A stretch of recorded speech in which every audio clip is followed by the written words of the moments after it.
Okay, on section 4.7, day 1, just so that you guys know one more time, we're going to split it up into 2. This section, for instance, is something that you have done already and you've done multiple times. You did it in chapter 1, you did it in chapter 2, maybe even in chapter 3 a little bit. Do you remember when I talked about parent functions?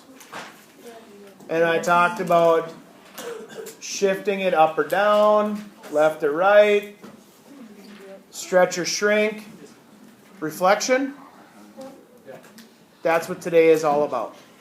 The only difference is now the parents are not quadratic, they're not absolute value, and they're not linear or whatever else we had. These are all different kinds for this part, just so that we can kind of refresh our memory a little bit. If I add on the outside, or if I add or subtract, we'll say, on the outside, what does that do? If you're adding or subtracting outside the grouping symbol. That shifts it up if it's positive, down if it's negative. And how far? Depends on the number, right? So if I put a plus 3 on the outside, that's going to go up 3. If I put a minus 5 on the outside, that's going to go down 5. Everybody okay with that? You remember that? We've done it quite a bit. What if we add or subtract inside the grouping symbol? It goes left or right. Left if it's what?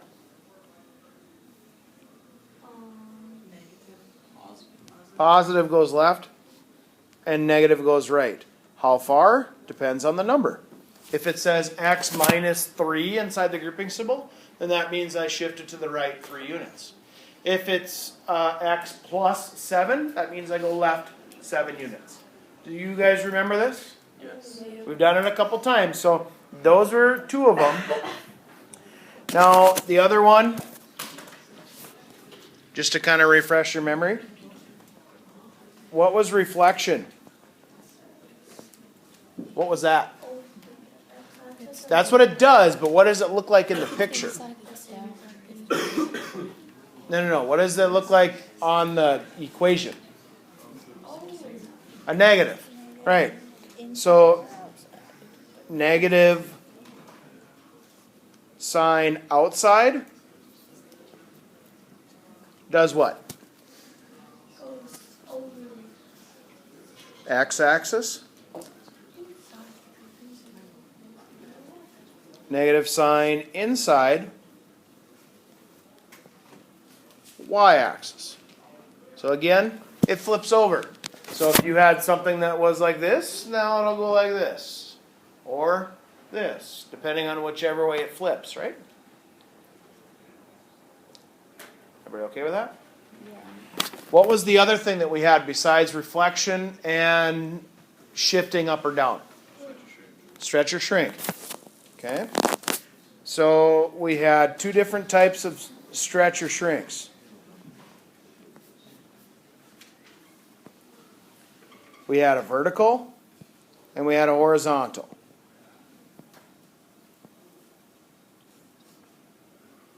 It's a vertical stretch.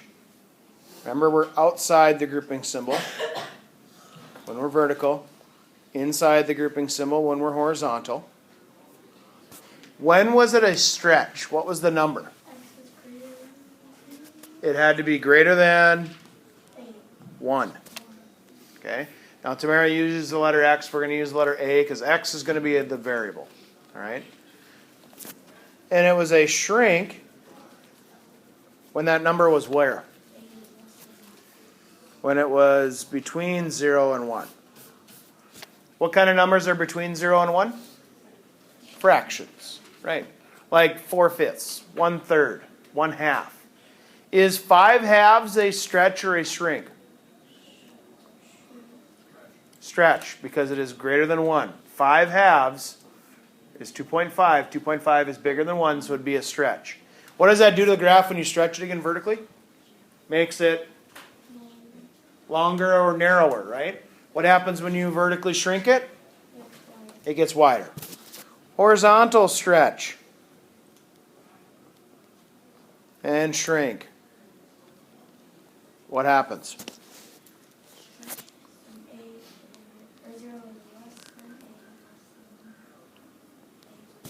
Okay. When you report the stretch or shrink for vertical, you just say the number. What about the horizontal? What did we have to write when we said like the horizontal shrink by? What do we have to do to the number when we report it? Do you say the exact number for horizontal, or what did you have to do?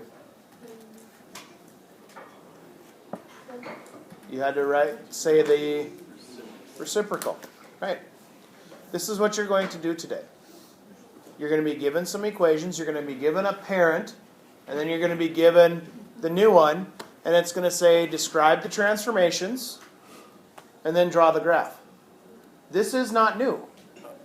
The only difference between this and what you've done already you've had quadratics, you've had absolute value, you've had some other ones. This is a different parent, but it's the same concept.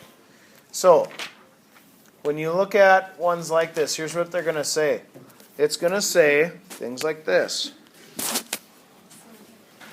F of x equals x to the third. G of x equals, parentheses, x plus 5 cubed plus 2. And it's going to say, describe the transformation that takes place, and then sketch the graph. The first part is telling you the parent. So that's just telling you what the parent is. The second part is telling you the new one. So what is the parent? It's x cubed. That's the parent. Okay, so this one is the parent. So what's new in the bottom one? What did they do? They put an x plus 5 inside the grouping symbol. What does it mean when it goes inside the grouping symbol? And it's adding. Left, how far, Zach? 5. Good. Left, 5. What else? Up to.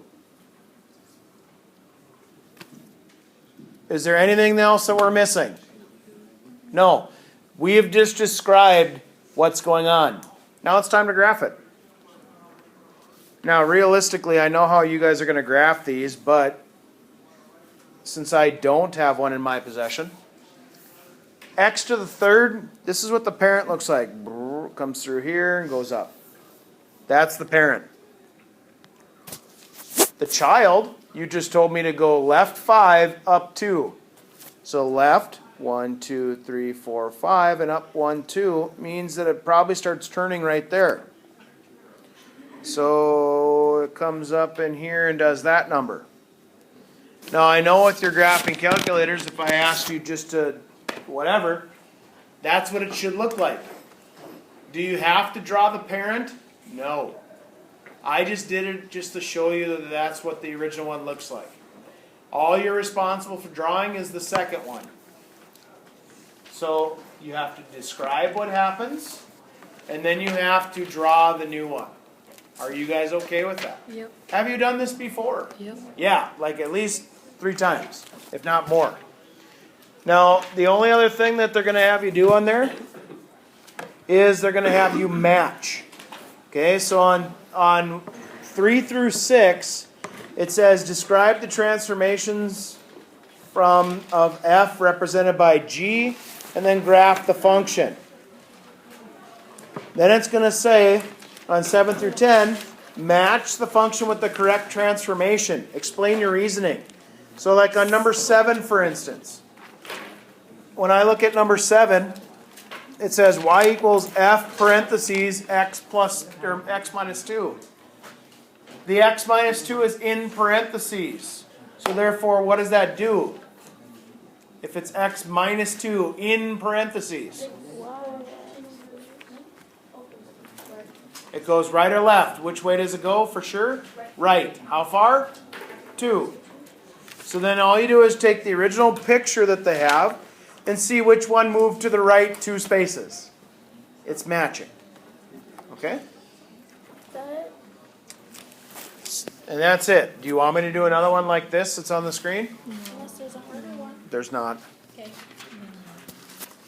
So on page 209er, 3, 5, 7, 8, 9, 10.